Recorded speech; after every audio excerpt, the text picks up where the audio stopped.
The golf ball typewriter was introduced in the early 1960s as a technological advancement over traditional typewriters.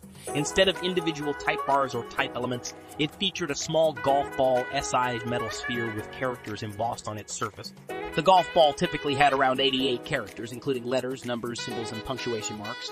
One of the key advantages of the golf ball typewriter was its ease of changing fonts. By simply swapping out the golf ball, typists could switch between different typefaces or sizes without the need for complex adjustments or manual labor. This feature made it popular among professionals who required various font options for their work. However, with the advent of electronic typewriters and later personal computers, the golf ball typewriter became less prevalent. The versatility and convenience of digital word processors, along with the ability to change fonts effortlessly, made the golf ball typewriter obsolete. Today, the golf ball typewriter is considered a relic of typewriter history, but it remains a fascinating piece of vintage technology.